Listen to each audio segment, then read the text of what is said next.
2000년 전 유대를 다스리던 로마 총독의 악정이 점점 도를 넘어가자 유대인들은 로마와 무력 충돌을 일으키게 됩니다.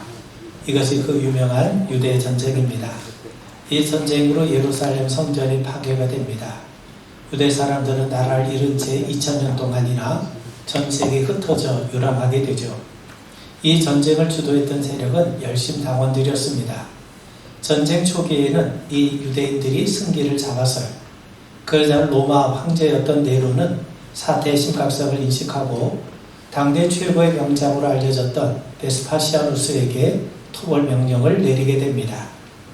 1년에 걸친 갈릴리 전투에서 베스파시아누스는 훗날 역사가로 유명해진 갈릴리 총사령관이었던 요세푸스의 항복을 받아냅니다. 전쟁이 3년째로 접어들자 예루살렘은 로마 군인에게 포위되어 철저한 고립 상태에 빠져들게 됩니다. 이때 예루살렘 안에는 요하난 벤 자카이라고 하는 랍비가 있어서요. 그는 처음부터 승산이 없는 무모한 전쟁이 유대인들의 대학살으로 이어질 것을 정확하게 예측하고 있었습니다. 당시 성 안에는 열심당원들이 지도부를 장악한 상태였기 때문에 평화를 주장하거나 화치를 주장하는 사람들은 가차없이 처벌당하는 아주 살벌한 분위기였습니다. 랍비 요하난 벤 자카이는 유대인들이 로마를 이길 수 있는 방법을 모색하기 시작했습니다. 그가 얻은 해답은 하나님의 말씀 곧 율법에 대한 신앙 교육이었습니다. 무력으로 로마를 이길 수도 없고 유대인의 정체성도 지킬 수 없음을 깨달았던 겁니다.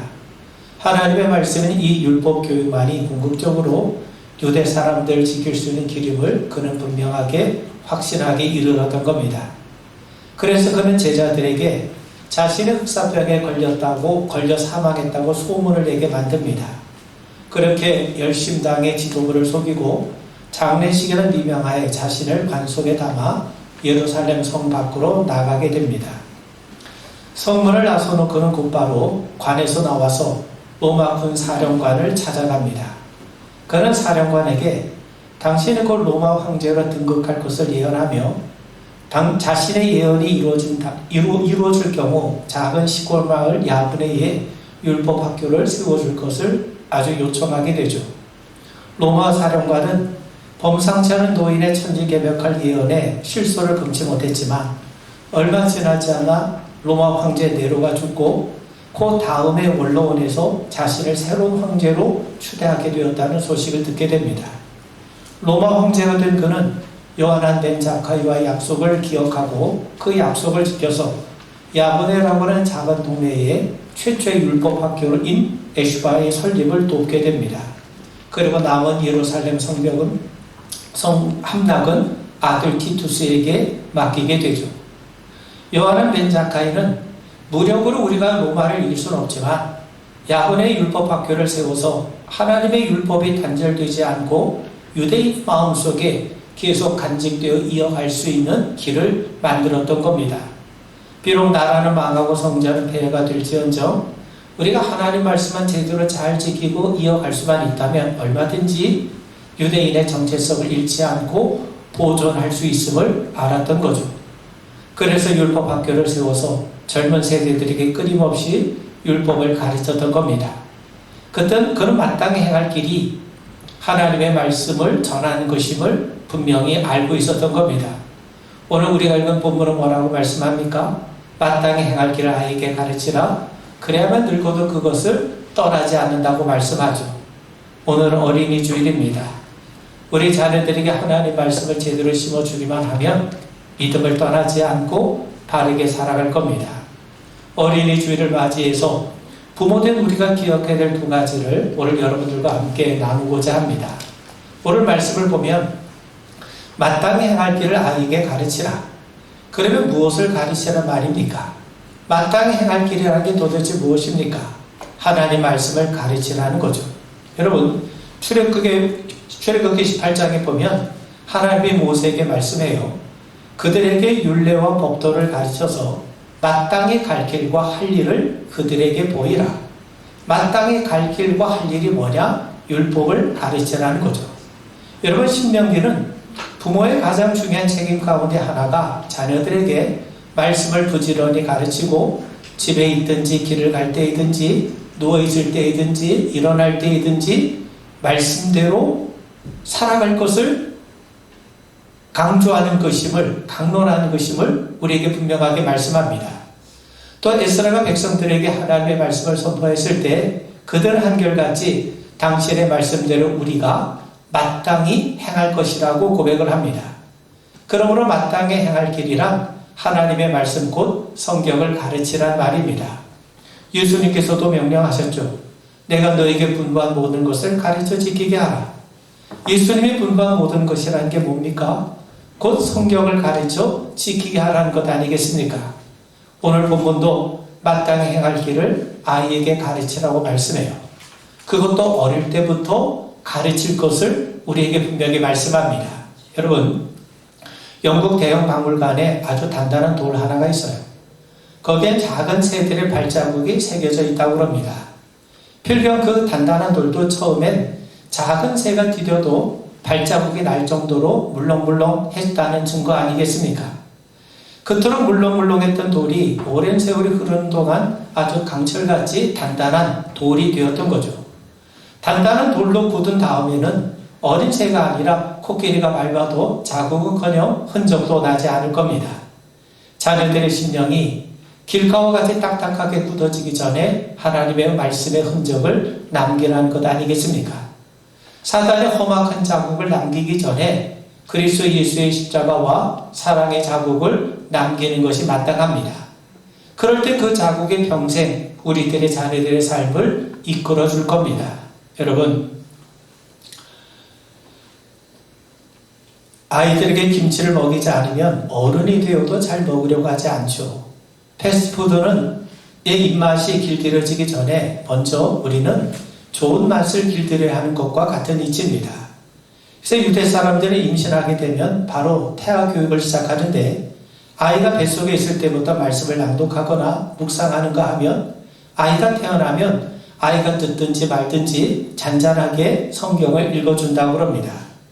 그리고 아이가 말과 글을 알게 되면 하루에 일정 분량의 성경을 읽게 하고 암송을 시켜요. 그리고 18세가 되면 율법에 관한 시험을 보는데 일대 율법의 중요한 부분을 암송하고 통달해 버린다고 합니다. 그래서 유대인 격언 가운데 이런 말이 있어요.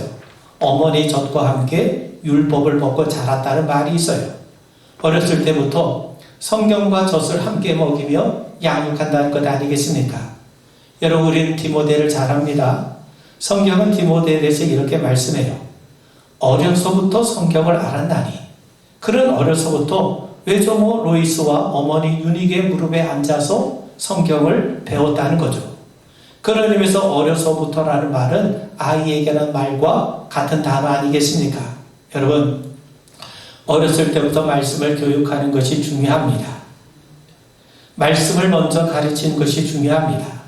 사단이 우리 자녀들의 영혼을 빼앗기 전에, 유혹하기 전에 먼저 성경을 가르치는 것이 합당할 겁니다. 어렸을 때부터 성경을 가르치는 것만큼 중요한 일이 어디 있겠습니까? 여러분, 기독교 교육이라는 게 뭡니까? 성경을 가르치는 거죠. 하나님의 말씀을 우리 자녀들의 심령 속에 채우는 것 아니겠습니까? 우리 감리교회 창시자 요한 웨슬리 목사님이 하신 말씀처럼 성경의 사람으로 만들어간 것 아니겠습니까? 그러므로 세상 지식에 앞서 성경을 가르치고 배우는 것이 매우 중요합니다.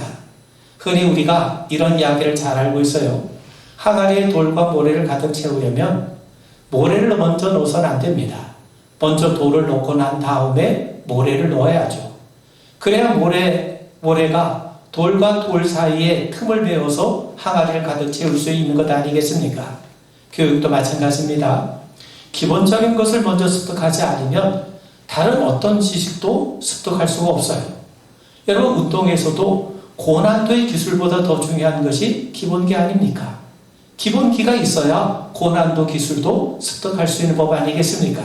그렇다면 우리 인생의 항아리에 가장 먼저 넣어야 될 돌이 무엇이겠습니까? 하나님의 말씀이에요.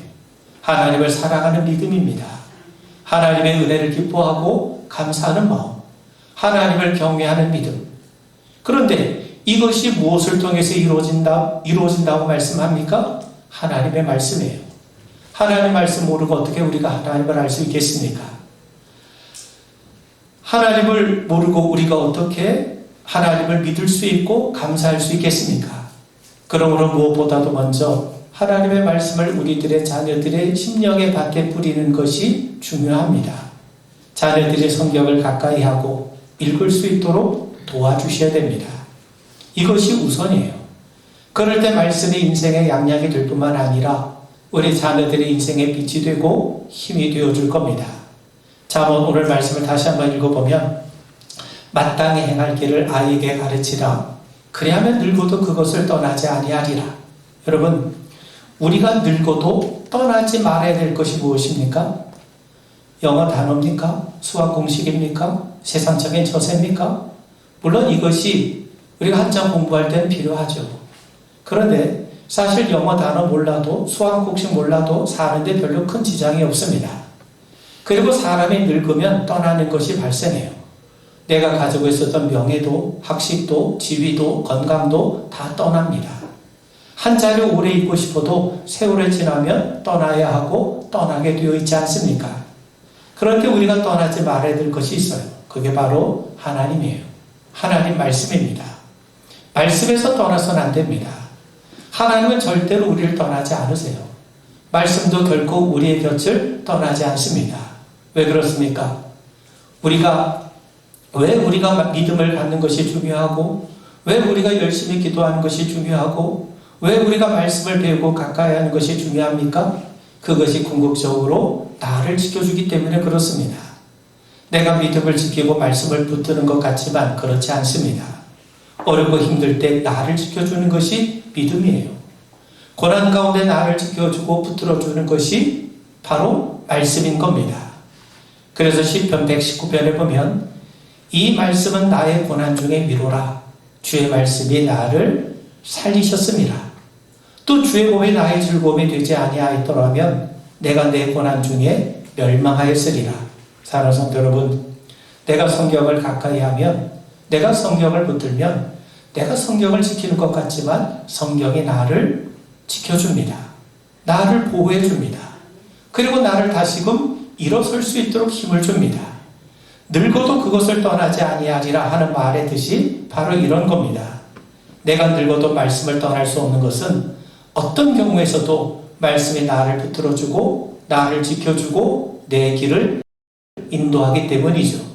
여러분, 자녀들에게 마땅히 행할 길을 가르치라.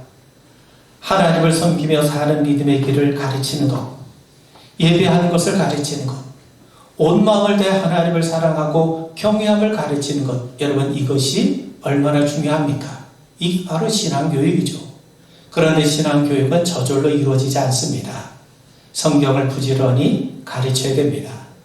이스라엘 백성들은 쉐마 교육을 통해 어렸을 적부터 확실한 신앙을 심어주는 것을 최고의 가치로 여겨왔어요. 그렇기 때문에 나라가 망하고 민족이 뿔뿔이 흩어진 그런 상황 속에서도 자신들의 신앙과 자신들의 얼과 자신들의 민족성을 계승할 수 있었던 것 아니겠습니까? 여러분, 부모가 자녀들에게 성경을 가르치는 것을 가장 귀한 것으로 여겼기 때문에 그들은 오랜 세월 흩어진 가운데서도 율법을 거의 3,000년 동안이나 전수할 수 있었던 것 아니겠습니까? 자녀들에게 재물을 물려주는 것은 조금 물려주는 거예요. 자녀들에게 공부를 시켜주는 것은 조금 더 물려주는 겁니다. 그런데 우리가 말씀으로 하나님 신앙을 심어주는 것은 자녀들에게 전부를 물려주는 겁니다. 왜 그렇습니까? 신앙은 하나님을 내 인생의 아버지로 삼는 것 아닙니까? 하나님이 아버지 되시면 하나님께서 우리의 모든 것을 마땅히 책임져 주시지 않겠습니까? 그래서 주의 말씀을 양육함을 가리켜 가장 위대한 신앙 유산이라고 말씀하는 겁니다. 그러므로 자녀들에게 하나님 말씀 가르치는 것은 당연한 도리예요. 반면 하나님 말씀을 가르치지 않는 것은 하나님께 죄를 짓는 겁니다. 우리 자녀들에게 평생 폭발물을 손에 쥐어주는 것과 다르지 않습니다. 여러분, 연어는 회귀성을 가지고 있다고 하지 않습니까? 자기가 태어난 곳을 정확하게 기억해요. 태평양에서 살다가도 자기가 태어난 곳으로 성어가 되어서 돌아옵니다.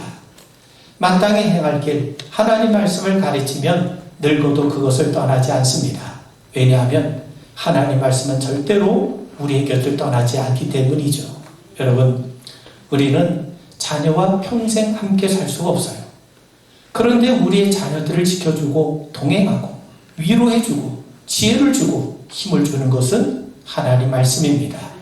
말씀을 통해 하나님을 더 잘 알아가게 될 것이고 말씀을 통해 더 귀한 믿음으로 세워져 가게 될 줄 믿습니다.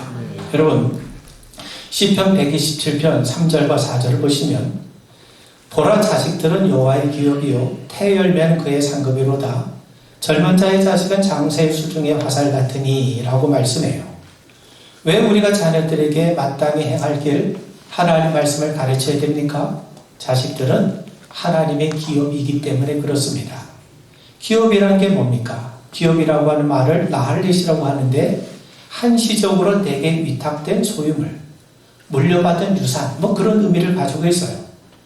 유산이는 엄밀히 말해서 내 것이 아닙니다. 물려준 사람의 것이에요. 나는 단지 그것을 맡아 관리하는 사람일 뿐입니다. 여러분, 이스라엘 백성들은 조상들로부터 물려받은 땅을 절대로 팔지 않아요. 형편이 어려워서 팔았더라도 그 소유권이 땅을 산 사람에게 있는 게 아닙니다. 그는 당분간 보관만 하고 있는 거예요.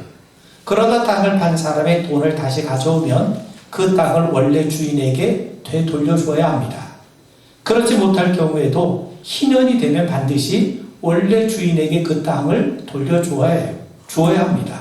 왜냐하면 그들에게는 딱 철저히 하나님의 것이라고 하는 이러한 청지기의 개념이 있기 때문이에요. 여러분, 우리가 자녀를 생각할 때도 이런 청지기 의식을 가져야 마땅합니다. 자녀는 내 것이 아닙니다. 내 뜻과 만족을 대리 만족시켜주는 그런 대상이 아닙니다. 내 자녀이기에 하나님의 기업, 하나님의 자녀라는 믿음을 가지셔야 됩니다. 그러므로 자녀들을 대할 때 하나님의 기업이라고 하는 이 생각, 다시 말해서 우리가 청지기 의식을 가져야 됩니다. 자식은 하나님의 것이에요. 하나님이 잠시 부모인 우리에게 맡겨주신 기업입니다. 그러므로 마땅히 하나님의 말씀들을 양육하는 것이 옳은 것입니다. 말씀으로 양육해서 하나님의 사람으로 세우는 것이 자녀를 맡기신 하나님의 뜻이뿐만 아니라 우리의 소명인 거죠. 부모의 소명이 바로 여기이기 때문에 우리는 마땅히 행할 길을 우리 자녀들에게 가르치는 겁니다. 또한 태열매는 그의 상급이라고 했어요. 상급이라는 게 뭡니까? 은혜라는 말이에요. 자식은 하나님이 은혜로 내게 주신 선물이라는 거죠. 그래서 야곱은 고백하기를 하나님이 주의 종에게 은혜로 주신 자식이라고 고백을 했던 겁니다. 자식은 우리의 능력으로 얻는 것 같지만 사실은 하나님의 은혜로 우리에게 주셔야 됩니다. 자식을 하나님이 주신 선물로 믿을 때 우리는 자녀를 통해 하나님과 더 친밀한 관계를 이어갈 수가 있어요. 우리는 아브라함의 이야기를 잘 알죠. 그가 인간적인 방법으로 나이 86세에 이스마엘을 얻었습니다. 그는 자신이 낳은 아이를 바라보며 흡족했을 거예요. 아, 내가 아직 죽지 않았구나. 내가 이렇게 아들을 낳을 수 있구나. 아직 나는 살아있구나. 그는 자신도 아들을 낳을 수 있었다며 그런 생각에 사로잡혀서 스스로 대견스럽게 여겼을지도 모릅니다. 그런데 문제는 뭡니까? 그가 이스마엘을 낳고 난 다음에 하나님과의 관계가 멀어졌어요. 그가 99세가 되었을 때까지 하나님께서 그를 찾아오지 않으셨던 겁니다. 그런데 이삭을 낳을 때 그는 100세였어요. 아무리 생각해도 도무지 자신의 능력으로 낳을 수 있는 처지가 아니지 않습니까? 그럼에도 하나님께서 그에게 그의 품에 아들을 안겨주시지 않았습니까? 그때 아브라함이 깨달은 게 뭡니까? 아, 이 아이는 하나님의 은혜 주신 선물이구나. 나는 도무지 아이를 낳을 수 없는데 하나님께서 내게 은혜로 이 아들을 주셨구나. 여러분, 똑같은 아들 아닙니까? 그런데 이스마엘을 바라볼 때는요, 자신의 능력이 떠올라요. 그 결과 하나님과 멀어져요. 반면에 이삭을 바라볼 때는 하나님의 은혜가 떠오릅니다. 내가 가질 수 없는 아들을 하나님이 내게 선물로 주셨구나. 그 은혜를 생각하다 보니까 그 결과 하나님과 더 가까워지게 되는 거죠. 마찬가지입니다. 내 힘으로 낳은 자식들이 아니라 하나님이 은혜를 주신 선물이에요. 그런 의미에서 자녀를 바라볼 때마다 감사하십시오. 하나님이 은혜로 내게 참 귀한 선물 주셨구나. 그럴 때 비로소 자녀를 통해서도 더욱 하나님과 가까워지는 은혜를 맛보게 될 겁니다. 뿐만 아니라 시편에 보면 젊은 자의 자식은 장사의 수중의 화살 같다라고 말씀해요. 화살은 궁수가 쏘는 방향으로 날아가요. 갈지브란이라고 하는 시인은 부모는 활이요 자녀는 화살인 반면에 궁수는 하나님이라고 얘기를 합니다. 그렇다면 궁수이신 하나님이 어디를 향해 화살을 쏘시겠습니까? 그저 세상을 향해 쏘시겠습니까? 하나님의 뜻과 영광을 위해 그 화살을 쏘시겠습니까? 하나님은 부모된 우리를 활로 삼으시고 자녀들을 하나님의 뜻이란 관역을 향해 화살로 삼으셔서 쏘고 계세요. 그래서 유대 사람들은 마음을 다하고 목숨을 다하여 정성을 다하여 하나님을 사랑하라고 가르쳤던 것 아니겠습니까? 여러분, 모세 어머니가 모세를 말씀으로 양육했을 때 모세는 화살이 되어서 하나님의 관역에 정확하게 꽂힐 수 있었어요. 그래서 이스라엘 백성들이 출애굽할 수 있었던 것 아닙니까? 예수님께서도 예리하게 다듬어 놓은 12개의 화살을 통해서 이 땅의 교회의 시대를 열어가지 않으셨습니까? 사도들의 가르침 위에 주님의 교회를 세우신 것 아니겠습니까? 사랑하는 성도 여러분, 자녀를 어릴 때부터 말씀으로 가르쳐야 마땅합니다. 그렇다면 어릴 때 말씀으로 가르치지 못했다면 다 틀린 것인가? 그렇지 않아요. 말씀의 능력이 있음을 믿으세요. 늦게 철이 들어서 주님께 돌아온 사람들도 허다합니다. 하나님이 일하세요. 하나님이 잘하게 하세요. 자녀들의 마음이 굳어졌다고 여러분 포기하지 마세요. 아무리 딱딱한 땅도 포크레인으로 갈아엎고 기경하면 좋은 밭으로 바뀔 수 있는 것 아니겠습니까? 성령님께서 이와 같은 일을 행하십니다. 굳게 닫힌 문도 성령께서 여세요. 완악한 마음도 성령께서 녹이세요. 황폐한 마음도 성령께서 기름지게 하십니다. 우리는 그저 말씀의 씨앗을 뿌리기만 하면 됩니다. 그러면 하나님께서 꽃이 피어나게 하시고 열매를 맺게 하실 줄 믿습니다. 내가 키운 것 같지만 그렇지 않아요. 하나님이 키우십니다. 우린 그저 주의 말씀을 심으면 됩니다. 기도에 물을 주면 됩니다. 자라게 하신 분은 오직 하나님이세요. 여러분, 우리에게 가장 소중한 존재가 있다면 우리들의 자녀 아니겠습니까? 그런데 왜 우리의 자녀를 일시적으로 없어졌다, 이리저리 흔들리는 세상에 맡기겠습니까? 영원히 변치 않는 하나님, 그분의 말씀에 우리 자녀들의 인생을 맡기시고 하나님께서 우리 자녀들의 든든한 인생의 구원자가 되시는 은혜가 있기를 주님의 이름으로 축원을 드립니다. 아멘.